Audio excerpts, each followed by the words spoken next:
కర్నూలు జిల్లా హలహర్వి మండల కేంద్రంలో ప్రజల సమస్యల పరిష్కారం కోసం పీజీఆర్ఎస్ కార్యక్రమాన్ని నిర్వహించారు. ఈ కార్యక్రమానికి ప్రజల నుంచి మంచి స్పందన లభించింది. ఈ కార్యక్రమంలో మొత్తం 5 అర్జీలు అధికారులకు అందినట్లు తెలిపారు. ఇందులో భూ సమస్యలకు సంబంధించిన 3 సర్వే అర్జీలు ఉండగా ఒకటి ఆన్లైన్ సమస్య, మరొకటి ఆర్ఓఆర్ కు సంబంధించిన అర్జీగా నమోదైంది. ప్రతి మండల, డివిజన్, జిల్లా స్థాయిలో ఈ కార్యక్రమాలు నిర్వహిస్తున్నట్లు అధికారులు వెల్లడించారు. ప్రజల ఈ అవకాశాన్ని సద్వినియోగం చేసుకుని తమ సమస్యలను అర్జీల రూపంలో సమర్పించి పరిష్కరించుకోవాలని హలహర్వి తహసీల్దార్ నారాయణరెడ్డి కోరారు. నమస్తే. ఈరోజు హలహర్వి మండల పరిధిలో నిర్వహించిన పీజీఆర్ఎస్ కార్యక్రమంలో ఈరోజు 5 అర్జీలు రావడం జరిగింది.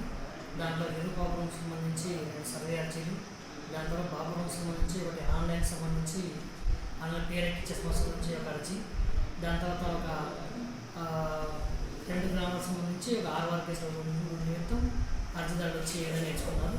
ప్రతి సోమవారం కూడా మన మండల పరిధిలో కానీ